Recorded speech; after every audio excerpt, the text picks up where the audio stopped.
Il n'y a que 2 personnes, il y en a un, on a brûlé sa tête, et puis ça passe encore. Il y en a d'autres, c'est assez... Ouais. Et je me dis, ils vont pas... Il y a des personnes sensibles, je ne veux pas l'envoyer. Mais... Surtout, voilà, donc il y a un des États qui doit se situer vers le nord, le nord-ouest, par là, l'État de Manipur, où plusieurs églises sont brûlées, plusieurs maisons de chrétiens sont saccagées. Alors, le pasteur qui était venu ici,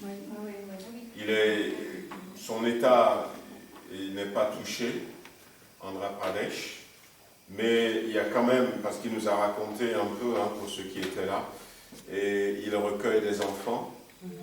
Donc là, il a recueilli un garçon qui, un orphelin, il a recueilli donc dans sa maison, dans son orphelinat. Et du coup, voilà, le garçon va à l'église, il a à manger, mais il m'a envoyé un message en disant que ses camarades hindous à l'école n'étaient pas contents que les dimanches il aille à l'église et puis lui ont cassé le bras. Donc il m'a envoyé le petit gamin avec le bras cassé, et donc ils ont mis le plâtre, il a pris une photo quand et puis ils ont à l'amener à l'hôpital, ils ont fait un plâtre. Donc même des gamins comme ça, c'est... C'est pas si culturel. Ouais. Et quand même, il nous a expliqué qu'il y avait 2% de chrétiens. Les 2% de chrétiens ne doivent quand même pas être très envahissants par rapport à la grandeur de l'État. Et finalement, est-ce qu'il y a d'autres persécutions, enfin, est-ce qu'ils persécutent d'autres églises, est-ce que les bouddhistes sont persécutés? Est-ce que les musulmans... Alors, les musulmans, depuis au cours de son premier mandat, Narendra Modi avait laissé libre toutes les autres religions. Il n'y a que les chrétiens qui étaient persécutés. Mais là, quand il a été réélu, il y a donc quelques années, là, peut-être 2 ou 3 ans, je ne sais plus trop, il a été réélu. À partir de là, ils ont commencé à persécuter les musulmans. Mais sauf que les musulmans ne se laissent pas faire. Donc les hindous, ils prennent un bâton, les musulmans, ils prennent une machette. Donc les musulmans, eux aussi, les attaquent. Ils se défendent. Ils se défendent, voilà. On brûle par exemple une maison musulmane, demain les musulmans, ils en brûlent 3, des hindous. Donc, ils se sont calmés encore un peu par rapport aux musulmans. Mais les chrétiens, ils ne se défendent pas. Ils n'attaquent pas en retour. Et donc, ça continue. Ouais, ça continue malheureusement. Ouais. Non, c'est pas de la passivité, c'est le message du Christ. Ça continue. Et oui. Donc, on veut prier un peu pour l'Inde. On sait que c'est pas facile pour eux, mais ils tiennent bon. Ils tiennent bon et que le Seigneur leur donne toujours de tenir bon. Je ne sais pas en détail comment ça se passe, mais ils arrivent quand même à gagner des âmes et des fois c'est des personnes qui étaient des hindous qui se tournent vers le Seigneur, tout comme en Afrique on a eu au Nigeria par exemple à gagner pas mal de personnes qui étaient dans l'islam, Boko Haram, tout ça. Même un des chefs de Boko Haram a été touché. À un moment donné. Donc, Dieu est grand. Dieu est grand. On prie pour l'Iran aussi, où ça a recommencé. Le fait qu'il y a eu ce mouvement contre le voile, le hijab, tout ça, ça a aidé un peu les chrétiens, parce qu'on ne peut pas les reconnaître, surtout les femmes chrétiennes. On ne peut pas de les reconnaître. Et parmi celles qui ne portent pas de voile, il y en a beaucoup qui sont chrétiennes. Qui sont chrétiennes. Ouais.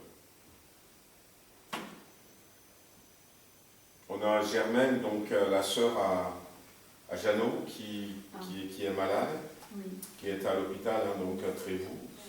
Et son état de santé n'est pas brillant. On veut prier pour elle, on veut prier pour notre frère Jeannot qui est ému, hein, que ça lui pèse. On avait appris aussi que Lucie a perdu sa maman. Donc, ouais, elle a perdu sa maman, donc elle est partie en Martinique pour l'enterrement. On lui a envoyé un message de condoléances. Elle rentre jeudi. Donc, t'as eu ces nouvelles? T'as eu de ces nouvelles?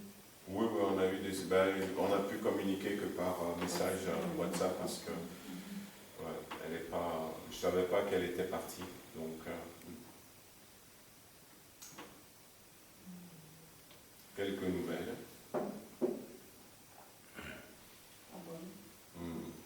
Le Seigneur n'est pas surpris. Voilà, on prie quelques instants et puis après on va partager quelques pensées. Daniel, elle va bien? Elle va mieux? Daniel, de Seigne. Ouais, ça suit son cours, ouais. Ouais, ça suit son cours. Pour l'instant, ça va. Ouais. Et Hélène de Nonfou, ça va? Hélène de Nonfou, ça va aussi. Ça va aussi, ouais. On l'a eu au téléphone. Ça va aussi. Ouais. C'est triste à dire, mon frère, mais je revis. Donc, c'est vraiment dit pareil. Oui, c'est mal à dire. Ça va, ouais. Ça va. Voilà, on prie quelques instants. Seigneur notre Dieu, nous te sommes reconnaissants. Tu es le vrai Dieu, tu es le grand, le seul, le tout-puissant, celui qui est au contrôle de toutes choses, celui dont le cœur est brisé, touché, lorsque tu vois ce qu'on fait souffrir à tes enfants, surtout dans ces pays où les chrétiens sont persécutés. On a parlé de l'Inde, on a cité aussi l'Iran, on pourrait aussi continuer à parler de ce qui se passe aujourd'hui au Soudan, au Nigeria, dans ces pays africains, Seigneur, et dans ces pays, Seigneur, orientaux, que ce soit l'Afghanistan, que ce soit aussi le Pakistan. Tu les vois, Seigneur, tous ces pays où l'Église est montrée du doigt, où les chrétiens sont poursuivis, persécutés. Et c'est toi qui soutiens ceux qui traversent ces choses.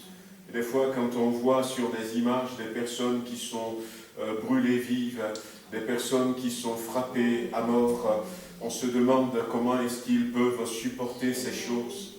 Mais on sait que toi, tu es là, tu n'as jamais quitté ton Église. Tu as dit, je suis avec vous tous les jours, jusqu'à la fin. Et nous savons que tu es là, Seigneur, que tu les soutiens. Nous te prions pour toutes ces personnes qui traversent ces moments, te demandant, Seigneur, de les secourir encore et encore, de poser ta main sur eux encore et encore. Seigneur Jésus, Seigneur, de leur donner de rester debout, de ne pas faiblir dans la foi, de ne pas abandonner, de ne pas lâcher prise, de continuer à soulever l'étendard de la foi, le drapeau qui porte Jésus-Christ, écrit dessus, Seigneur, des deux côtés, et qui flotte, Seigneur, dans le ciel. Seigneur, donne-leur d'aller jusqu'au bout, sachant que bientôt tu reviendras nous chercher, tu reviendras mettre fin à toutes ces choses, Seigneur mon Dieu. Et nous voulons continuer à te louer, à t'adorer, et pour notre frère Momo, Seigneur, pour Marie-Thérèse, pour qui nous prions. Nous voulons t'apporter notre sœur Lucie qui a perdu sa maman, te demandant de l'encourager, de la consoler, de la soutenir. Seigneur, pose ta main sur cette amie Germaine et console, Seigneur, tous ceux qui traversent des moments compliqués, difficiles.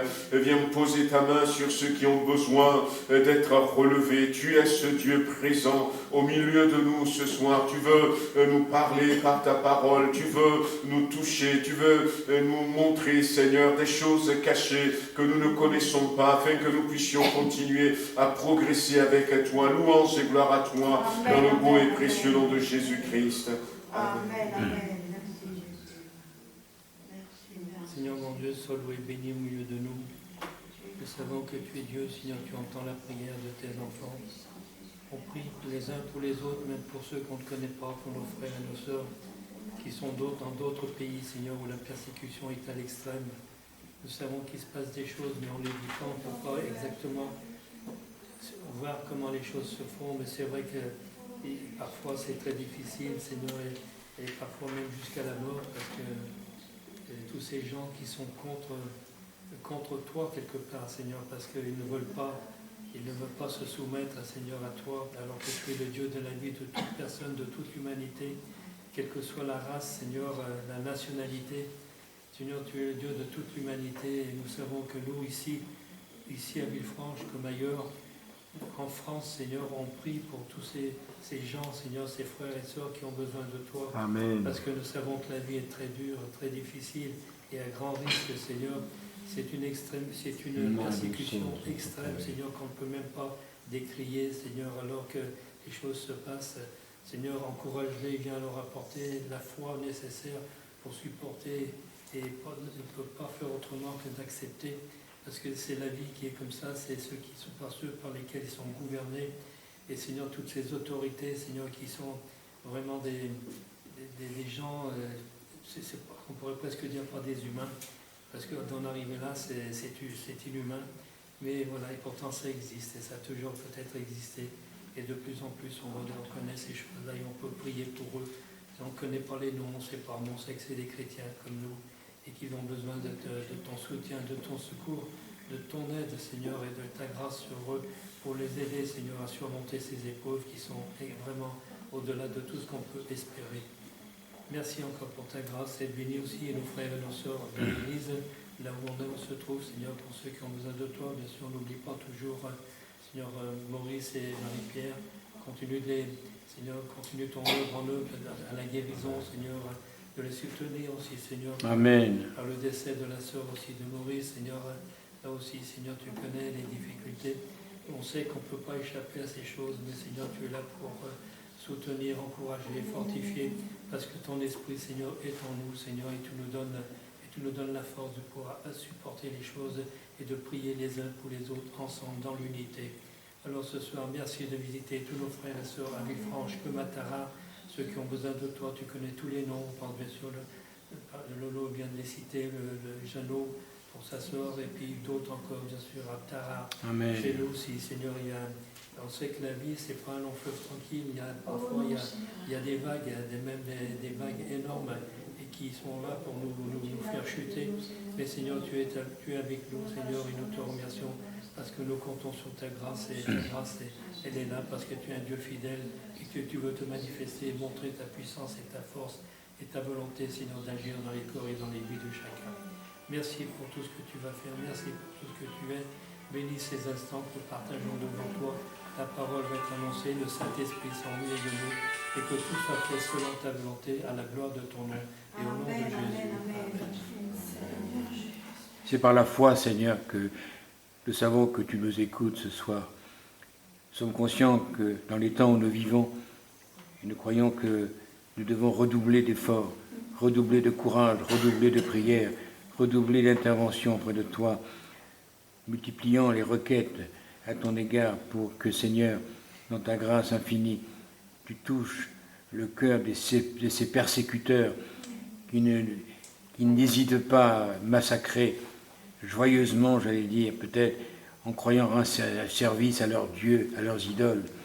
Seigneur, glorifie-toi parmi tes enfants, et que de leur accorder encore dans ces jours à venir la joie et la paix dans le cœur, que ce sera une chose qui ne sera pas facile peut-être pour eux, mais Seigneur, de tenir bon, de tenir le coup, de rester la tête haute, malgré les persécutions, les emprisonnements, les tortures. Et malheureusement, il y a beaucoup de pays dans ce monde qui poursuivent, qui massacrent sans vergogne, qui touchent le corps de Christ. Ô Seigneur, glorifie-toi et que la puissance de ton esprit puisse toucher les cœurs des enfants et que par ta toute puissance, ils soient protégés, gardés et que nos malades de notre Église soient aussi visités par le Saint-Esprit ce soir et que, Seigneur, tu puisses, dans ta grâce, les faire grandir dans la foi pour saisir les guérisons dont ils ont besoin, pour saisir les délivrances dont nous avons besoin. Merci, Seigneur, de bénir ton serviteur ce soir et de lui accorder l'onction de l'Esprit et que, Seigneur, ta parole nous parle encore, car elle nous parle souvent.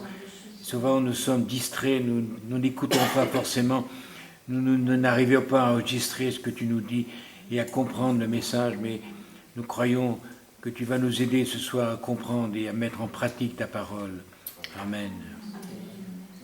Seigneur, ce soir, nous te bénis pour celui que tu es. Nous te disons merci parce que tu écoutes nos prières.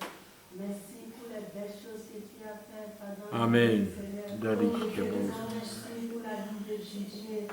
Oh, dimanche, quand il a élevé le voix, Seigneur. Si de vos Merci pour tes bienfaits. Merci aussi pour Momo. Seigneur, merci parce que nous croyons et nous savons que tu es au milieu de nous. Tu es le Dieu qui guérit encore, qui sauve, qui délivre. Oh Seigneur, ce soir, nous allons te prier pour les pays des Indes, Seigneur. Oh, même si ils persécutent tes enfants, nous savons que tu es capable de sauver ceux qui sont le persécuteur. Seigneur, nous prions pour le salut de leur âme dans le nom de Jésus. Comme tu as rencontré Paul dans les chemins de Damas, Seigneur, tu peux le faire encore. Nous te disons merci parce que tu fais à Nigeria et d'autres pays et tu peux faire aussi à Inde. Seigneur, peut-être nos yeux ne voient pas, nous voyons que le mal, mais nous savons que tu es en œuvre pour sauver encore les multitudes, Seigneur. Tu as dit, Père, pardonne-leur, car ils ne savent pas ce qu'ils font. Tu es capable de sauver encore. Et nous prions pour ton salut, oui, Seigneur. Nous prions pour ton consolation, pour Christy, Seigneur. Bénis-la, il y a que toi qui peux le faire. Seigneur, nous te disons merci pour la guérison de Daniel, les autres personnes aussi, la sœur de notre frère, Seigneur. Nous prions pour ta grâce. Oh Seigneur, ce soir, nous prions pour tous ceux qui sont fatigués, chargés, Seigneur, que tu les donnes le repos dans le nom de Jésus. Dans les miracles, tu les fais encore. Et nous comptons sur ta grâce ce soir, de toucher là où il y a les maladies, là où il y a les fatigues, Seigneur. Nous prions pour ta grâce disponible. Nous prions aussi pour ceux qui sont partis en vacances. Oh Seigneur, bénis chacun d'eux et tu révèles encore celui qui tu es, Seigneur. Nous te louons, nous te donnons toute la gloire. Amen. Merci pour ce soir. Dans le nom de Alléluia. Jésus. Amen. Amen. Amen. Seigneur, nous voulons te prier, Seigneur, pour ceux qui vont pouvoir partir en vacances, pour ceux qui vont pouvoir se ressourcer. Seigneur, que chacun, Seigneur, à notre place, nous puissions réaliser que c'est un temps particulier, Seigneur, que tu nous accordes et que tu veux que nous puissions, Seigneur, plonger nos pensées, nos regards, Seigneur, dans ta parole et essayer, Seigneur, de découvrir encore mieux, Seigneur, qui tu es et surtout, Seigneur, ce que tu attends de nous. Seigneur, nous avons besoin de prendre des temps, Seigneur, dans notre vie pour nous replacer devant toi, pour recadrer, Seigneur, les choses avec toi et être, Seigneur, rentrer, Seigneur, dans une autre dimension de vie parce que, Seigneur, c'est à cela aussi, Seigneur, que tu nous appelles. Et je te prie, Seigneur, pour que vraiment ce temps, cette année en particulier, Seigneur, il puisse y avoir quelque chose de grand qui se passe à l'intérieur de nos cœurs. Seigneur, parce que nous aurons été enseignés pendant toute cette année, nous avons appris beaucoup de choses et nous avons besoin de repasser ces choses sur notre cœur, Seigneur, pour pouvoir les mettre en action, Seigneur, dans notre vie de tous les jours. Viens, Seigneur, construire toutes choses et de nous, Seigneur, particulièrement dans notre famille. Seigneur, tu connais tous les besoins qui sont là, Seigneur. Les besoins spirituels, Seigneur, sont immenses et tu le sais. Et tu veux, Seigneur, que nous puissions être là et agir, Seigneur, par ta grâce et par ta miséricorde. Seigneur, nous avons besoin de toi. Nous avons besoin de toi, Seigneur Jésus. Merci pour tout ce que tu es, Seigneur, dans nos cœurs, dans nos vies. Merci pour tout ce que tu as relevé, nos frères, nos sœurs que nous avons connus, Seigneur, vu dans la détresse, Seigneur, dans la souffrance, et que nous voyons, Seigneur, repartir. C'est vrai, merci pour Didier, Seigneur, parce que il y a vraiment, c'est une transformation particulière, Seigneur, que tu as fait dans sa vie. Et nous savons, Seigneur, qu'au-delà de ce que nous pouvons voir, nous savons, Seigneur, qu'à l'intérieur de lui, tu as travaillé, Seigneur, et que son cœur, Seigneur, a été modelé différemment, Seigneur, par toi. Alors merci pour tout ce que tu veux faire, tout ce que tu veux continuer de faire. Merci pour Philippe, merci aussi pour Maurice, Seigneur, pour tous ceux, Seigneur, qui qui peuvent maintenant, Seigneur, d'une façon différente, Seigneur, parce qu'ils t'ont connu d'une autre façon. Ils peuvent, Seigneur, s'approcher de toi différemment et être vraiment remplis, Alléluia. Seigneur, de ton esprit, parce que toi, Seigneur, tu as parlé Alléluia. et tu les as amenés là où ils sont maintenant. Alors merci, Seigneur, pour tout ce que tu veux faire. Merci pour ta parole. Merci parce qu'elle est enseignée, le Seigneur, avec force et puissance. Merci pour Tara aussi grandi. Seigneur, nous te remercions pour la réussite, Seigneur, de ce temps de jeûne et prière qui a amené des âmes à venir à l'église de Tara. Seigneur, nous te prions pour que tout cela, Seigneur, puisse grandir et se construire. Merci, Seigneur, pour ce travail qui a été fait. Nous te remercions, Seigneur, de voir cette église qui grandit et nous te prions, Seigneur, pour François, pour que, Seigneur, son ministère soit véritablement béni. Et que sa famille, Seigneur, puisse s'installer, Seigneur, et qu'il puisse ainsi, Seigneur, être disponible encore différemment, Seigneur, pour le service auquel tu l'as appelé. Merci pour ta grâce et pour ta miséricorde. Merci, Seigneur, pour tous nos frères et nos sœurs que tu as bénis et que tu continues de bénir. Seigneur, tu connais toutes les situations, tu connais nos cœurs et tu es celui, Seigneur, qui voit à l'intérieur de nous et qui sait ce que tu veux faire de nous et comment tu veux nous transformer. Sois loué et béni, Seigneur, dans le nom Amen. de Jésus. Amen. Amen. Amen, gloire à Dieu.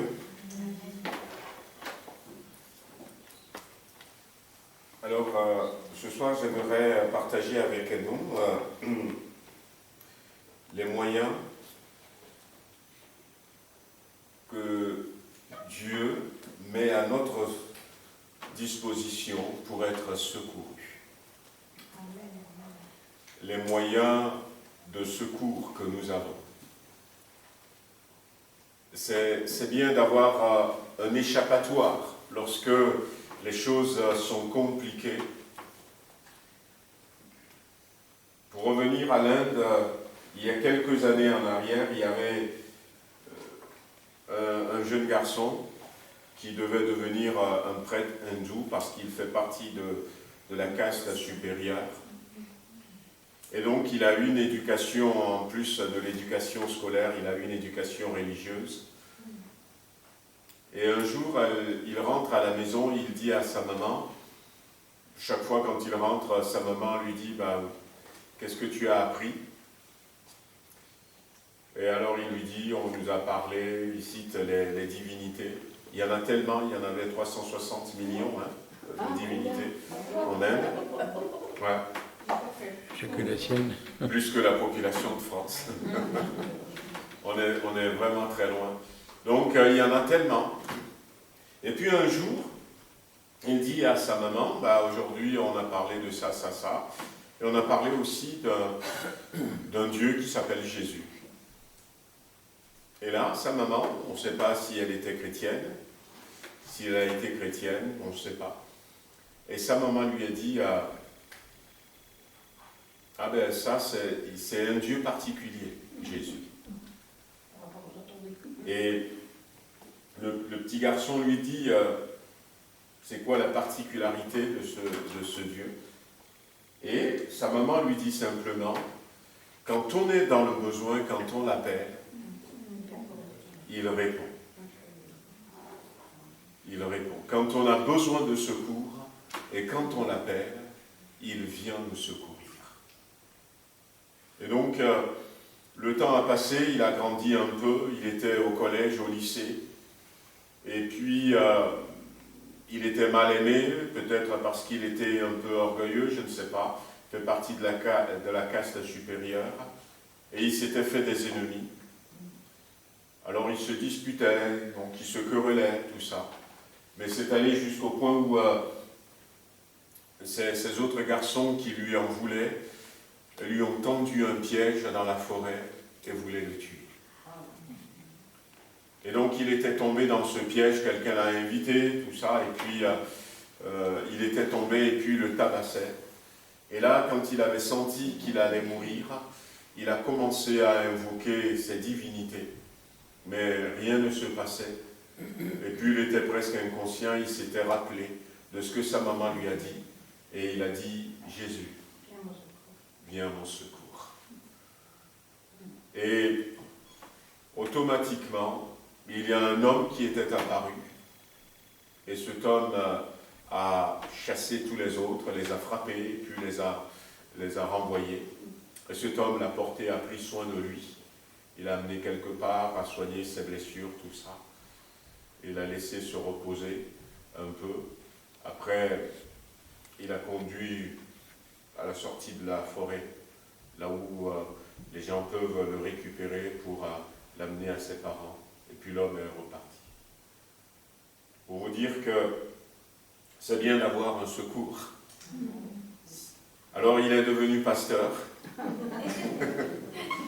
Il est devenu pasteur parce qu'il a eu l'occasion de tester ses divinités. Il avait vu que ça ne marchait pas, ne serait-ce que Jésus. Mais je crois qu'il y a eu d'autres choses aussi qui sont venues consolider sa foi dans le Seigneur. Mais c'est bien d'avoir du secours. Et Dieu a mis à notre disposition plusieurs moyens pour être secouru. Dans le besoin, dans la tempête, dans les vents contraires, dans la maladie, dans la souffrance, dans l'incompréhension, quelle que soit la situation, eh bien Dieu a mis des moyens. Alors, ce soir, on va partager quelques-uns de ces moyens pour que nous puissions se rappeler de ces moyens. Je sais qu'on les connaît tous, mais c'est bien de se rappeler de ces moyens.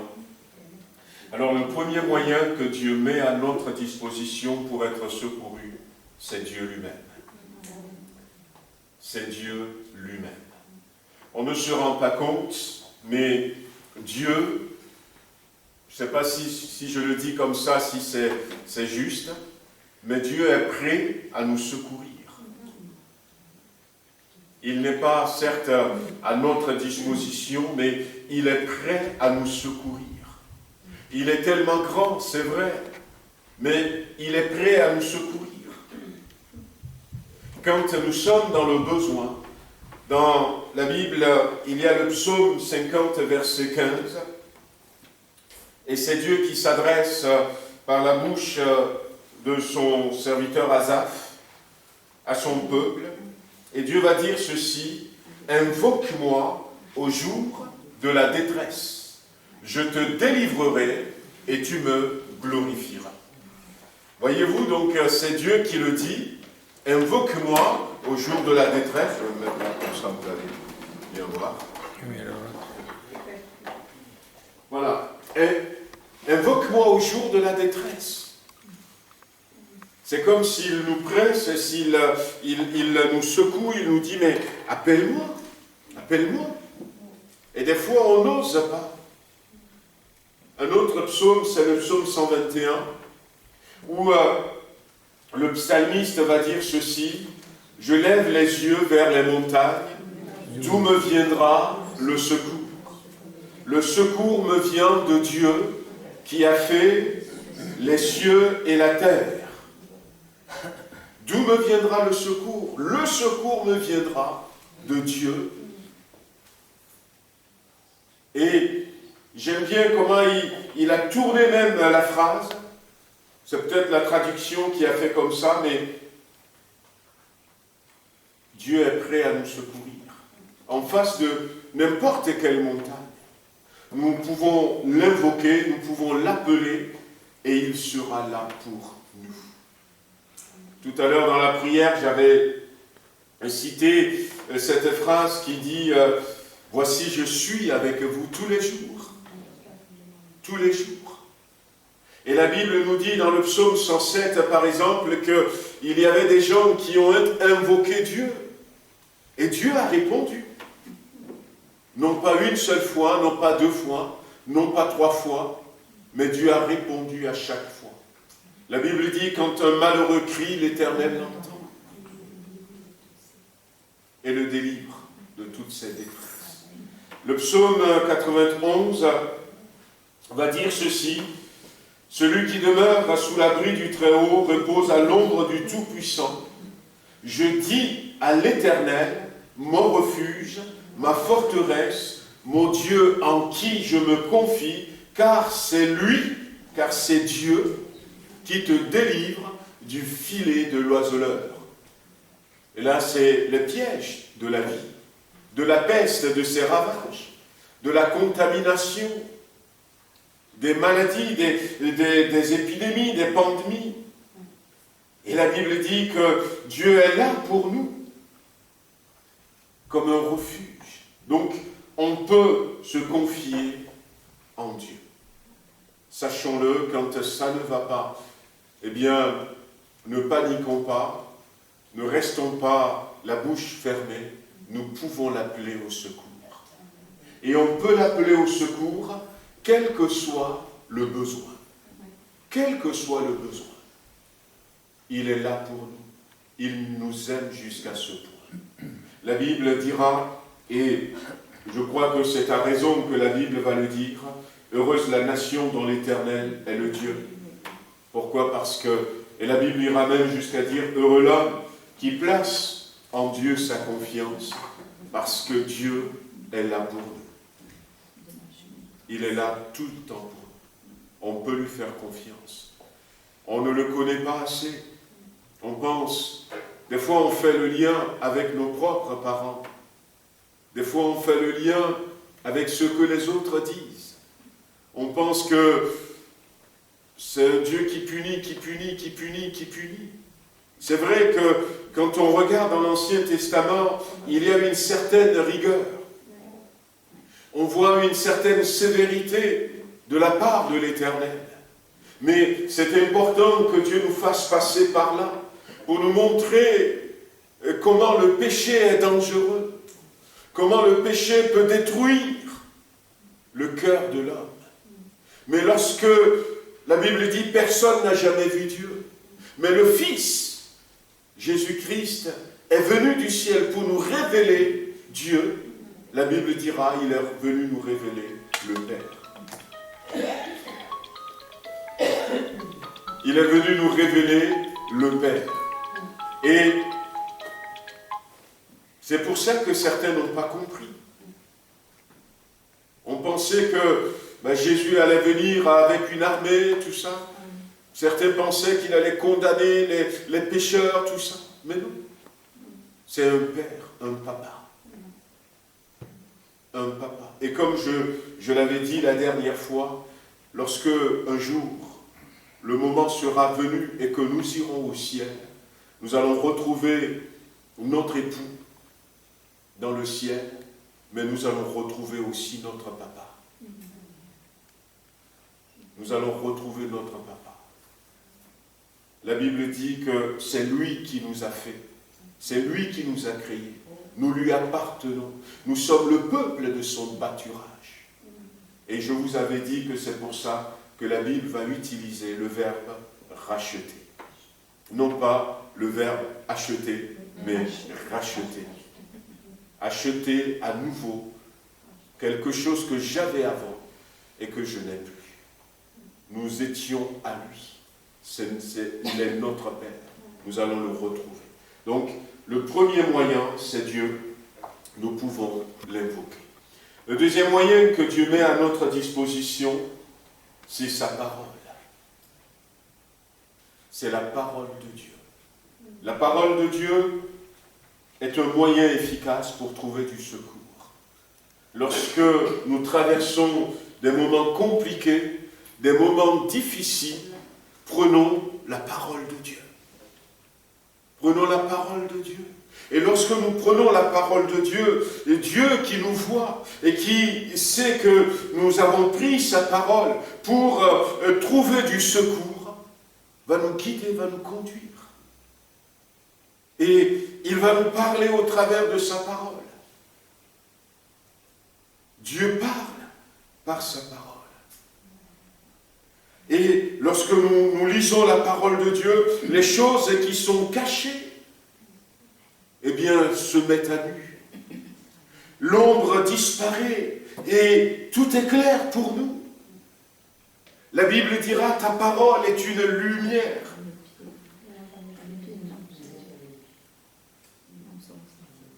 Amen. C'est une lumière à mes pieds. Quoi?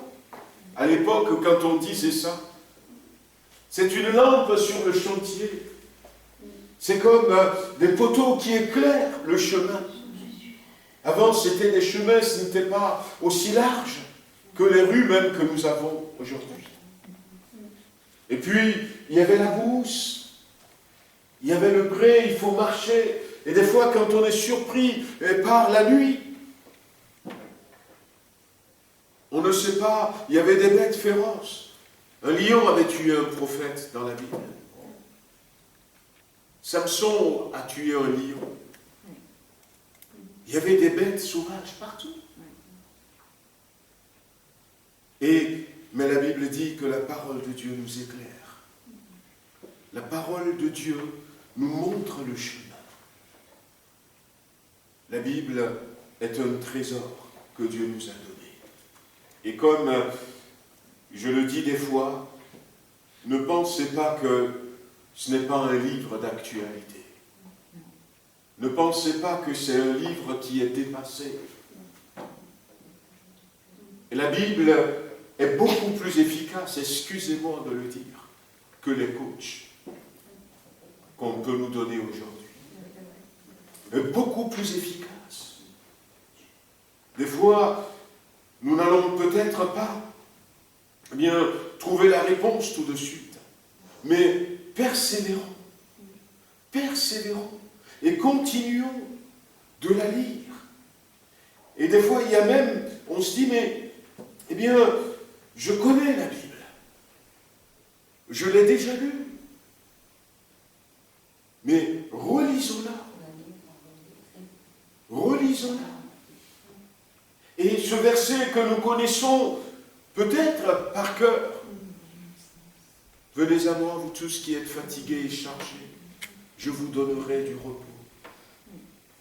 Peut-être la 50e fois où tu vas prendre ta Bible et tu vas la relire, ce verset. Tout à coup, ça va résonner différemment dans tes oreilles. Ça va résonner différemment dans ton cœur. Et on se demande des fois, malgré que nous avions lu toute la Bible, plusieurs fois déjà. Et lui va me dire, tiens, il y a aussi ce verset dans la Bible. Mais comment se fait-il que... j'ai déjà lu quand même la Bible. Mais oui, parce que cette fois-ci, ça résonne différemment. La parole de Dieu est vivante. Elle est agissante. La Bible ne dit-elle pas, il envoya sa parole et les guérit. Et les guérit avec sa parole. Et Jésus, avec quoi est-ce qu'il guérissait? Souvent avec la parole. Avec son toucher, c'est vrai, mais souvent avec sa parole. Il va parler à quelqu'un. Je le veux, sois pur. Et le lépreux, Jésus n'avait pas touché. Et Jésus voulait nous montrer que la parole de Dieu est efficace. La parole de Dieu est efficace. La parole est partie. Lazare sort. Jésus n'a pas touché. Il n'a pas intercédé, il n'a même pas jeûné devant cette situation. Mais sa parole est partie, est rentrée dans le tombeau, a ramené vivant l'homme qui était mort. La parole de Dieu, c'est le deuxième moyen. Mais comme je vous dis, c'est bien d'avoir une Bible en papier, notre vieille Bible en papier. Parce que sur Internet, ils trafiquent beaucoup. Ils mettent à jour, ils changent des fois des choses. Mais ayez une bonne Bible quelque part chez vous à la maison. Et prenez du temps, prenez du plaisir.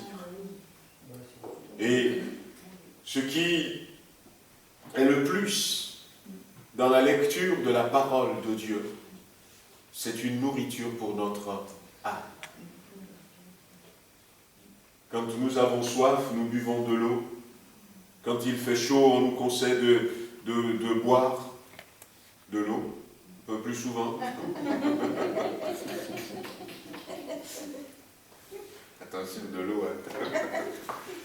On nous demande maintenant de bien manger pour ne pas tomber malade. Et la particularité de la parole de Dieu, c'est que peu importe le temps qu'il fait spirituellement, chaque fois que nous passons du temps à la lire, non seulement nous pouvons trouver un secours au moment opportun au travers de cette parole, mais en même temps, cette parole nourrit notre âme et notre esprit. Et c'est plus que de la vitamine. On est de plus en plus aguerri, solide spirituellement, pour continuer à avancer et à faire face aux défis qui nous attendent. La troisième chose que je vais citer ce soir, eh bien, c'est la louange. C'est un moyen que Dieu nous donne. Dieu lui-même se met à notre disposition. La parole de Dieu est à notre disposition. Mais la louange, ouais. On ne se rend peut-être pas compte, mais la Bible va nous donner quelques exemples. Dans le Nouveau Testament, nous avons Paul et Silas. Actes chapitre 16, ils se sont retrouvés en prison. Et injustement, on les a frappés, on les a fouettés, leurs vêtements étaient déchirés, on les a malmenés, on les avait pris pour des criminels, on les a même pas jugés. Quelle injustice! Et puis on les a jetés dans la prison. Et on a donné cet ordre aux geôliers, il faut les garder de manière sûre. Mais la Bible dit qu'ils ont prié. Vers le milieu de la nuit, Paul et Silas priaient et chantaient les louanges de Dieu. Et les prisonniers les entendaient. Comment pouvait-on encore louer Dieu dans ces conditions? Je ne sais pas si je vous l'avais dit, mais quand on a été voir Momo la semaine dernière avec Daniel, on a rigolé, j'ai raconté des blagues, il a rigolé, mais il tenait quand même des fois, il me dit attends, mais il rigolait et tout. Et après, des fois, c'est lui-même qui fait la blague, vous savez comme il est. Et puis nous, on rigole, et lui, ça le contamine à nouveau. Et sa femme nous regardait, et au final, je lui dis, eh bien, quelle belle victoire. Amen. L'ennemi aurait voulu qu'on soit triste avec toi, qu'on te plaigne, qu'on soit malheureux, qu'on dise, mais, oh, pourquoi est-ce que Dieu permet ça? Mais regarde, on a rigolé, on était joyeux, et à la fin, on a loué le Seigneur. Amen. au lieu de voir le verre à moitié vide, on l'avait vu à moitié plein. On a dit, mais merci Seigneur. Le juste tombe souvent, mais tu le relèves toujours. Et nous te sommes reconnaissants de ce que notre frère est là. On a loué le Seigneur, on a béni le Seigneur. Ouais. C'est un moyen efficace. Un moyen efficace qu'est la louange. Savoir dire merci Seigneur. Louange à ton nom.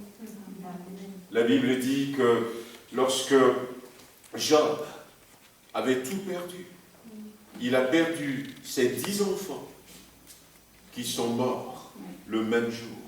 7 garçons, 3 filles. Il y a eu comme un orage, des vents violents qui a soufflé contre les 4 coins de la maison. Et la maison s'était effondrée. Et quand on a fouillé les décombres, ils étaient tous morts. Avec des serviteurs qui étaient là. Une seule personne a pu s'échapper pour apporter la nouvelle au papa. Et puis, ce qui s'est passé, c'est que ce jour-là, malheureusement, des Sabéens ont attaqué son élevage. Ils ont emporté les chameaux. Ailleurs, ce sont les Madianites. Et en une seule journée, il a tout perdu. Celui qui était au sommet s'était retrouvé assis sur un tas de cendres, de poussière. Il a tout perdu. Et puis, quelque temps après, il va perdre en plus sa santé. Et la Bible dit que Job se prosterna. Il s'est prosterné devant Dieu. Et il va dire ceci, l'Éternel a donné, l'Éternel a repris. Que le nom de l'Éternel soit béni. La louange. La louange. Que le nom de l'Éternel soit béni. Alors nous, on crie, on pleure, pour les 25 € qu'on a perdus, pour le petit doigt qui va mal. Mais la louange, l'Éternel a donné, l'Éternel a repris. Que le nom de l'Éternel soit béni. Amen. C'est là où a commencé le relèvement de Job. Et ce qui est magnifique dans le témoignage de Job, au moment où il avait fait ça, en se prosternant, en louant Dieu, eh bien, il y a quelqu'un qui a dit « Waouh, je te l'avais dit ». Et c'était Dieu lui-même. Qui disait à Satan « Waouh, t'as vu ?» Et Dieu était rempli de joie. Amen. À cause de son enfant Job. À cause de son serviteur Job. Je te l'avais dit. Et le diable a baissé la tête, et puis il est parti. Ouais. Il est parti. La louange. Et puis, vous savez, dans 2 Chroniques, chapitre 20, mais aussi, dans Romains, chapitre 4, le verset 20. Romains, chapitre 4, verset 20.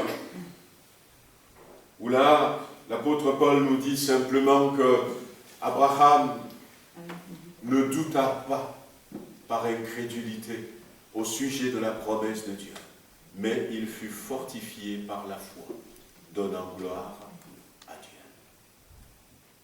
Ouais. C'est aussi un homme qui nous montre que dans des moments difficiles, dans des moments compliqués, élever sa voix et rendre des actions de grâce à Dieu est un bon moyen pour trouver du secours. Déjà, ce qui se passe, c'est que il peut y avoir beaucoup de causes derrière les situations que nous rencontrons. Ça peut être, une attaque de l'ennemi. Pour Job, c'était Satan qui était derrière. La Bible nous l'a dit, que Satan, était derrière. Parce qu'il voulait que Job se décourage. de Dieu. Alors il a provoqué tout ça. Il n'a pas été de main morte. Hein. Mais il peut y avoir autre chose qui soit derrière. Les souffrances que nous traversons, les difficultés que nous rencontrons, les maladies que nous avons. Mais à partir du moment où nous utilisons ce moyen de louange, qu'est-ce qui se passe? Eh bien, Dieu est fier. Dieu est honoré. Et le diable baisse la tête. Et s'il y a des influences démoniaques qui sont derrière la situation, eh bien, ces influences capitulent. Parce qu'ils ne peuvent pas supporter de voir quelqu'un qui est en souffrance dire gloire à Dieu, louange à son nom. Merci Seigneur pour toutes ces choses qui se passent. Je sais que tu es au contrôle. Oui, la louange est aussi un moyen efficace. Et puis, dans ce verset que nous avions lu sur Abraham, à côté de la louange, il y a la foi. La foi. La foi est une ferme assurance des choses.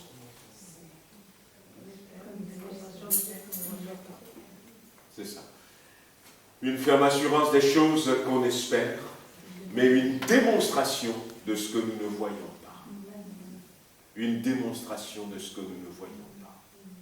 La foi nous permet de sortir quelque chose qui est dans l'invisible et de l'amener dans le visible. Par la foi, nous pouvons déplacer des montagnes. Quand j'avais raconté ce témoignage vrai qui s'était passé en Irak, il y a des années en arrière, quelques centaines d'années, eh bien, le calife de Bagdad voulait arrêter le christianisme. Et il cherchait un moyen, parce que les chrétiens ne sont pas violents. Les chrétiens sont amour.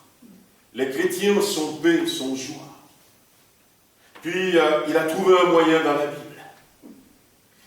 Il a dit, il est marqué dans votre livre que si vous avez la foi, vous pouvez dire à cette montagne, ôte-toi de là, et va là, et la montagne va vous obéir. Moi, je ne veux pas d'une religion de mensonge dans mon état. Je veux vous donner un mois. Si vous pouvez démontrer que ce verset est vrai, si vous pouvez leur montrer une montagne, priez pour que cette montagne qui est là se déplace de là et va là. Eh bien donc, vous pouvez continuer.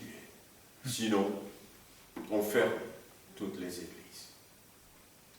Alors, les chrétiens se sont retrouvés. Il y avait cette épée qui était là au-dessus de leur tête et ils ont commencé à prier Dieu.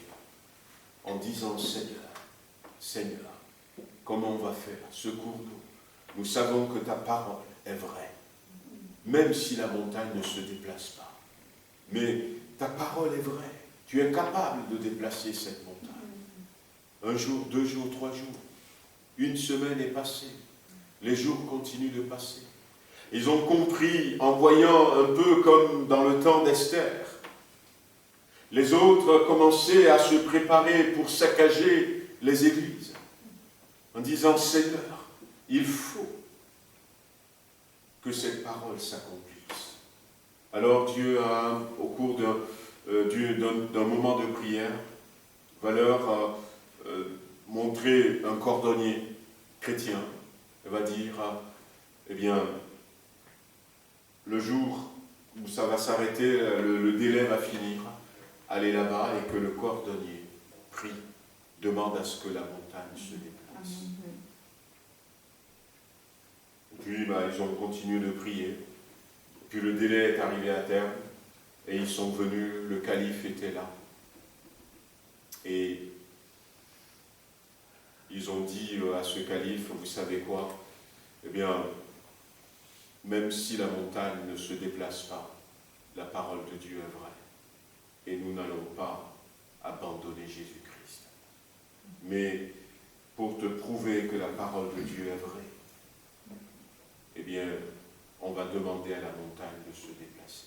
Alors ils ont demandé au cordonnier, et le cordonnier a prié. Un tremblement de terre. Ils ont reculé, et puis la montagne qui s'est soulevée et qui s'est déplacée. Qui s'est déplacée. Oui.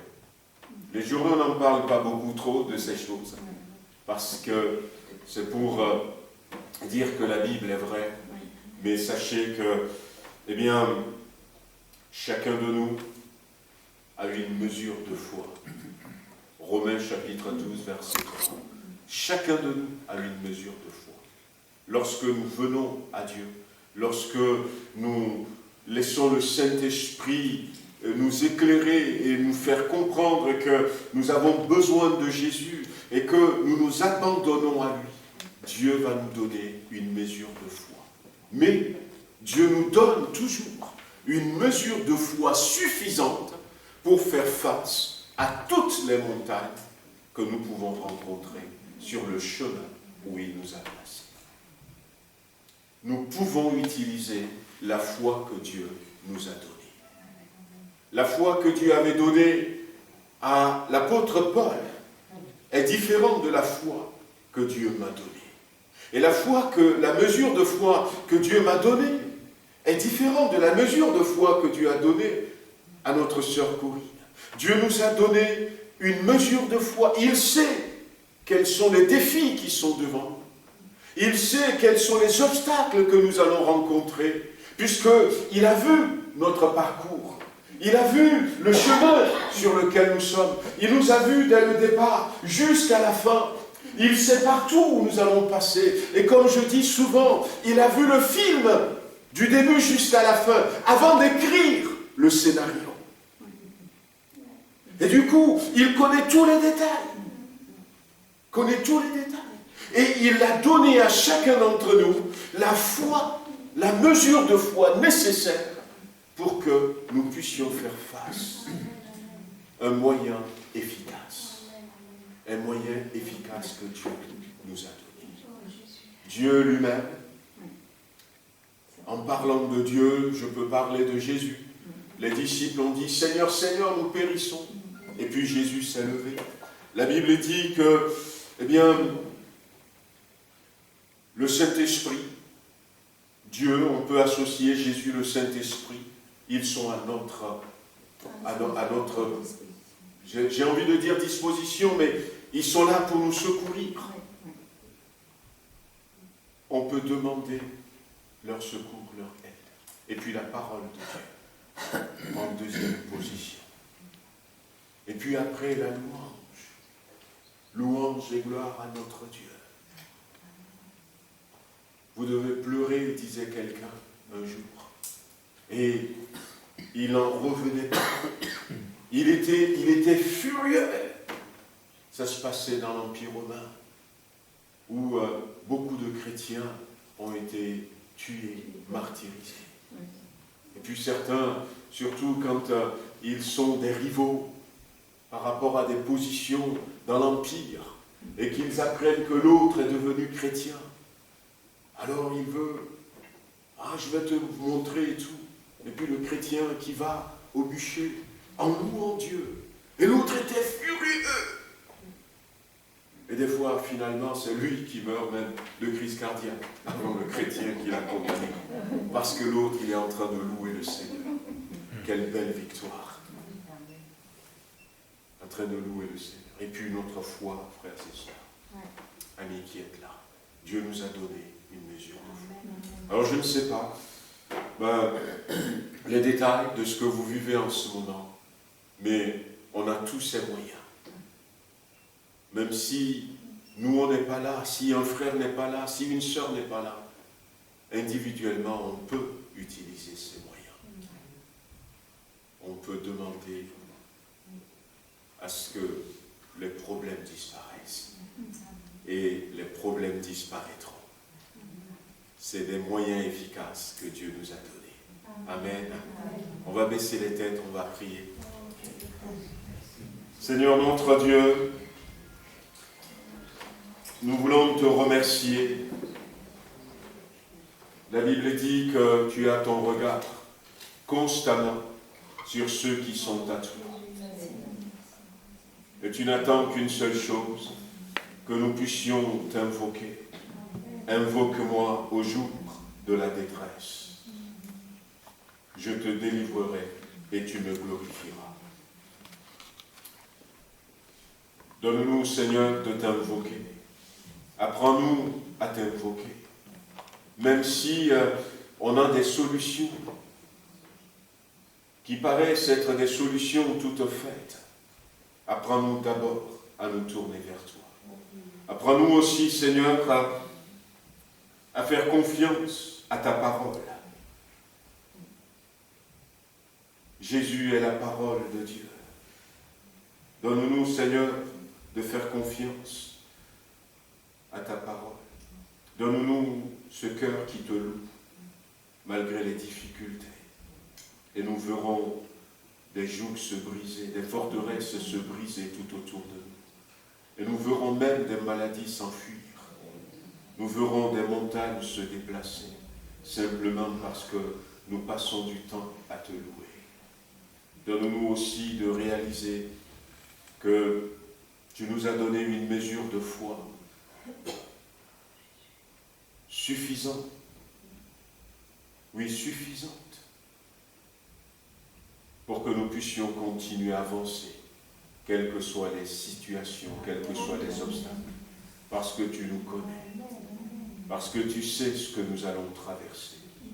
Seigneur, que personne parmi nous ne dise plus d'où me viendra le secours, mais que nous puissions tous ensemble dire, je sais d'où je peux avoir le secours. Si ce n'est pas toi, c'est ta parole, c'est la louange, c'est la foi. Bénis-nous, Seigneur. Accompagne chacun d'entre nous. Et donne-nous d'appliquer ce que tu nous as dit ce soir même à nos vies. Pour que, s'il y a quelques-uns qui sont dans des situations qui ont besoin d'un secours, le secours se manifeste pour eux en utilisant ces moyens, ces clés que tu nous as donnés ce soir, dans le puissant nom de Jésus-Christ. Amen.